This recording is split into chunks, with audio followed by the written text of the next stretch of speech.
Welcome to my sci-fi review. The future. A lone hero. Overwhelming odds. What does that make you think of?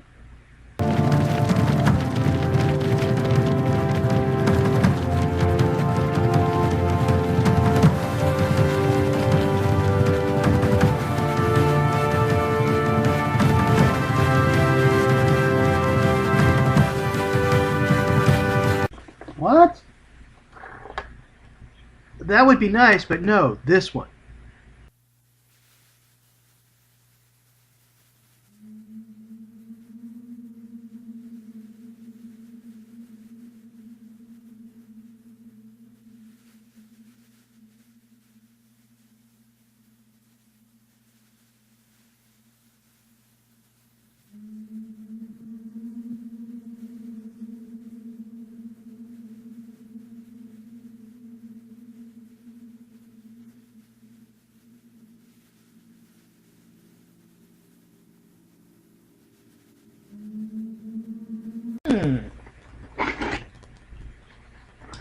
Howdy, partners. Two things. Yeah, I'm dressed up like a cowboy, if I was from Australia. Second, hard science fiction. It's a part of, not really a part of mainstream science fiction. It's not as popular. It never really was. Now, they do have a lot of it in written form, to the point where they actually have studies about it.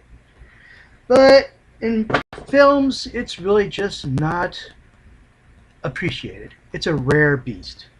And the one we're about to see or talk about, Outland, is a post-alien beast. Now, we've talked about hard science fiction before. We had Moon Zero 2, another review. But this one's a gritty post-alien one. After aliens, basically, if it was hard science fiction, ships had to look like gym lockers. Stuff like that. Anything bright and shiny suddenly became fantasy, like Star Wars or Star Trek. If it was something you could actually see without dirt and grime on it, it wasn't considered hard science fiction. The background of the movie? Quite simple. 1981, sci-fi film. Basically, they took the plot of High Noon and made it into a sci-fi western. Setting? Io. No, Io. It's one of the moons of Jupiter. It's a mining town in this movie. And, well, they have a couple of characters who we should examine before I continue.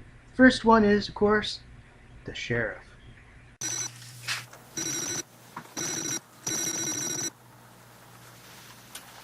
Marshal, it's Lowell. The night watch went okay. Nothing much, just a couple of drunk. Marshal, sheriff, it's the same thing. The point is, he's there for a year, and he's actually a person who believes in his job. He really does believe in law and order. And the company really doesn't care much about law and order as long as the metal flows to Earth. If you get my drift. Let's see one of the people who runs the mines. You know, I've misjudged you. You're not stupid. You're crazy. You think you cause more than an inconvenience? Is that what you think? Why don't you go home and polish your badge? You're dealing with grown-ups here. You're out of your league. Now, there are a few more characters. The Marshal's wife, son, the miners, prostitutes. But the only other character that ends up being of any importance is the doctor. Who are you, anyway? Are you Dr. Lazarus? Yes, take 2 aspirin and call me in the morning. That's a doctor joke. Are you the new Marshal? Yes. I'd like to talk to you for a few minutes. I got an alibi. I got 4 people who'll swear they were playing poker with me. I've never heard that one before. That's really funny. Sorry. Don't they make a lovely couple? Now let's talk about the setting. Io is a moon of Jupiter. It's always been affected by Jupiter's gravity, and it's very young. It's still volcanic, and it has a metallic core, from what I understand, which makes it the perfect setting for a mining station, because in real life, it would be a perfect place for a mining station. The inside of the station looks functional, somewhat dirty. It could use a few maids. The miners live in cubbies no bigger than a twin bed. And the upper management have offices and quarters that are slightly better. That place that really even looks clean is the medical center. But it does, once again, bring in that nice reality, the quality needed for hard science fiction. Let's look at this spaceship, for example. This is the shuttle that goes between the space station and the mining facility. Functional, kind of bare bones, looks like a turtle.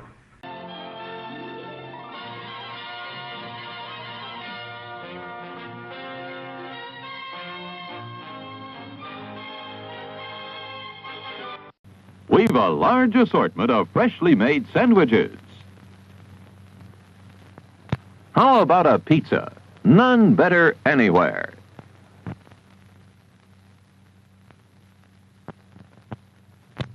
Sizzling hamburgers grilled to your taste. Mouth-watering chili dillies. Is Western sci-fi really Western? I mean, do you just throw a bunch of cowboys in there? Well, it doesn't actually work out like that. For example, some films like these, Back to the Future 3, Westworld, Cowboys and Aliens, are not really Western sci-fi movies. They have Western settings or cowboys, but they really are not frontier movies. And that's what Westerns are really about, and a lot of science fiction is about. It's about the frontier. Such movies such as Firefly, the original Star Trek, Cowboy Bebop, Outlaw Star, no, guys, that's not Trigun, that's something else. There's Trigun. Actually, those aren't movies, but I think you got the point.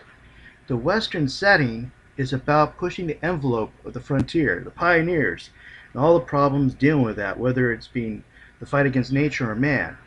You might have noticed a lot of those are anime. The Japanese really have embraced Western themes. Why? Because they're so close to the samurai themes of their movies. For example, The Seven Samurai. The Shogun is just actually a shorter term for the full title of military director who deals with Eastern barbarians. Eastern Japan or Northern Japan was still a frontier at the time, and most of the most powerful and most well-known samurai usually came from that area if you read Japanese history. So a frontier theme is not unusual to the Japanese audience, which means you're going to embrace Westerns just as much as samurai films. In fact, The Seven Samurai borrowed a lot from John Ford's early movies, just like the Italians borrowed from the samurai, so on and so forth. Bread and rice is really good for you. Now, for some fun film facts. Look at this next photo.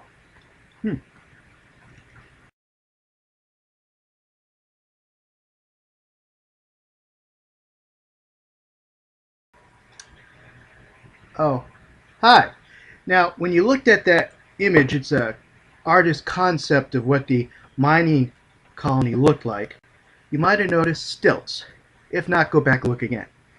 Now, when they were making this movie, they wanted to make things as realistic as possible. And the idea was, this is an active moon. It's volcanic. There's going to be earthquakes. So they're going to want to have some sort of shock absorbers. And they figured, put it on stilts. It's not like the land's going to be flat. So if it's modular, you're going to have different areas, different distances, different, things to hold it up, and they're going to be able to take the earthquake, if there is an earthquake. Fun fact number 2. Alan Dean Foster is the man who made the novelization of Outland. You might notice his name on a lot of novelizations.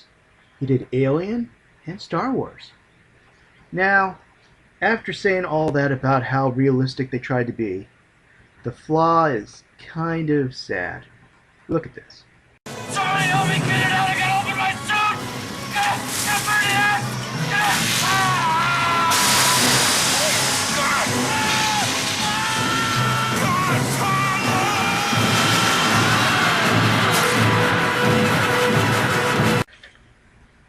Decompression in a suit doesn't really work like that, guys. It's, as they say on the internet, you're doing it wrong.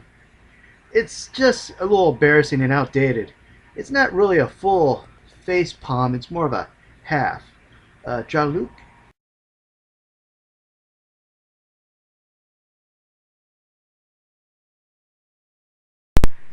I give this movie a 10 out of 10. Remember, I like hard science fiction. And, this is really nice. The realistic physics, the realistic setting, some of the best actors in Hollywood at the time. Sure, they use a Western story and Western stereotypes, but that means they can focus on the other things. And frankly, I like Westerns. I like John Wayne, I like Clint Eastwood, I like Dean Martin when he's not drunk. Whoa, whoa, whoa, whoa, whoa, put down the gun. Hi guys, I'm dealing with Dean now. He's a little pissed off at me. Why do you watch this fan service to tie up the review, okay? Put down the gun. Look, I got some sake. We can share it. I'll warm up some of it, and I see you've already shared some of it with yourself.